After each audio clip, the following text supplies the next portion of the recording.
Berjumpa lagi dalam permenungan kita edisi Selasa 1 Desember 2020 dalam pekan pertama masa Advent.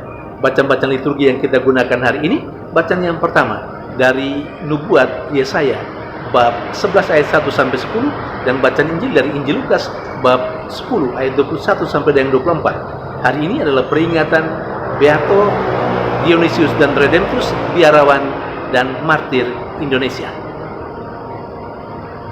Tunggul Isai dengan segala keistimewaannya yang dinubuatkan oleh Nabi Yesaya, sebagaimana yang diceritakan dalam bacaan pertama hari ini, hadir dalam diri Yesus.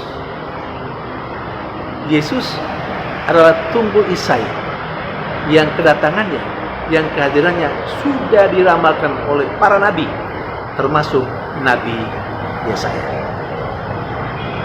Yesus itulah yang menurut bacaan Injil hari ini dalam kegembiraan karena Roh Kudus mengucap syukur kepada Bapa. Karena apa yang tersembunyi bagi orang bijak dan orang pandai, justru Bapa nyatakan kepada orang kecil dan sederhana. Saudari dan saudara yang terkasih, siapakah orang kecil dan sederhana itu? Siapa saja yang masuk dalam kelompok orang kecil dan sederhana? Kecil dan sederhana tidak karena unsur biologisnya, tidak karena fisiknya. Kecil dan sederhana tidak karena ekonomisnya. Kecil dan sederhana adalah siapapun, tetapi yang hatinya terbuka kepada Allah dan segala kebenarannya. Yang kecil dan sederhana, siapapun, mereka yang mengikuti ajaran-ajaran Tuhan, yang melaksanakan apa yang dikehendaki oleh Allah, sekalipun nyawa mereka adalah taruhannya. Karena itu, kalau yang kecil dan sederhana adalah mereka yang seperti itu atau dengan kriteria itu, maka Beato Dionysius dan Redemptus yang kita peringati hari ini, biarawan dan martir Indonesia, adalah mereka yang masuk dalam kelompok orang kecil dan sederhana. Saudari dan saudara yang terkasih, hal menarik tentang kedua martir Indonesia ini yang perlu kita garis bawahi. Mereka disebut martir Indonesia itu tidak pertama-tama karena mereka adalah orang Indonesia, bukan. Dionysius adalah orang Prancis, lahir di Prancis tahun 1600. Ayahnya seorang pelaut, karena itu otomatis Dionysius menjadi seorang pelaut. Dan pada umur 20 tahun ia dikirim ke Indonesia, dan dia berkarya di Indonesia selama 5 tahun sebagai orang yang menggambarkan peta dan sebagai jurumudi nakoda. Kemudian dia dikirim ke Goa, dan di sana dia menjadi pemimpin pasukan. Sementara Redemptus adalah seorang Portugis. Dia lahir tahun 1598 di Portugal. Dia adalah seorang tentara yang dikirim ke Goa, ke tanah jajah Portugis saat itu. Dan di sana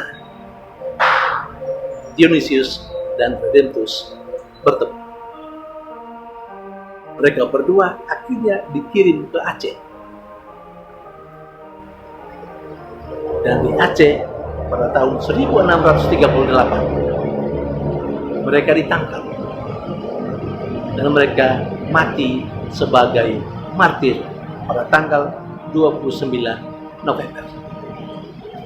Saudari dan saudara yang terkasih, merekalah orang kecil dan sederhana yang memahami rahasia kerajaan Allah dan yang hidup seluruhnya mengikuti apa yang dikehendaki oleh Allah, dan nyawa mereka adalah taruhannya.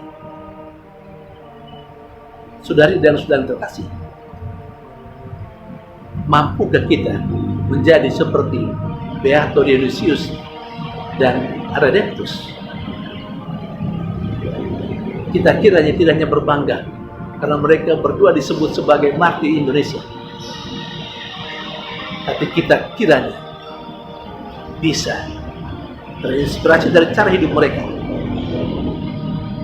menjadikan semangat hidup mereka semangat hidup kita. Kita mungkin belum sampai ke tingkat martir merah, tapi kita mungkin sudah bisa menjadi martir putih, yakni dengan cara hidup kita yang baik, yang selalu terbuka pada kehendak Allah. Dengan cara itu, kita memiliki semangat martir. Yang berbeda adalah mereka martir merah dan kita martir putih. Saudari dan saudara yang terkasih, hal yang lain yang juga patut kita renungkan, yang mau saya seringkan kepada kita adalah Yesus bersyukur pada Bapaknya, dan dia bersyukur tidak karena kehebatan dirinya, dia bersyukur karena orang lain. Siapa orang lain? Karena rahasia kerajaan Allah justru Bapaknya sampaikan kepada orang-orang kecil. Saudari dan saudara terkasih, syukur biasa kita sampaikan kepada Allah, tetapi pada umumnya kita bersyukur kepada Allah atas apa yang baik yang kita alami, atas kehebatan diri kita. Maka dari Injil hari ini kita belajar dari Yesus, kita bersyukur tidak pertama-tama karena diri kita, karena kehebatan kita. Mari kita belajar untuk bersyukur karena orang lain lebih hebat, karena orang lain lebih maju, karena orang lain bisa bertumbuh dan berkembang, mungkin juga lebih hebat dari kita. Bisakah kita bersyukur karena orang lain lebih baik dari kita, lebih bagus dari kita? Mungkin secara intelektual, mungkin juga secara ekonomis, mungkin juga secara rezeki setiap hari. Namun kalau kita jujur, kita sulit mengucap syukur karena orang lain lebih hebat dari kita.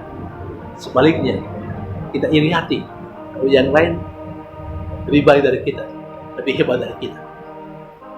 Namun, sikap hidup Yesus yang adalah tunggul Isai yang diramalkan dan dibuatkan oleh Nabi Yesaya harus menjadi semangat kita bersyukur juga karena orang lain lebih hebat dari kita. Mari kita mencoba. Tuhan memberkati.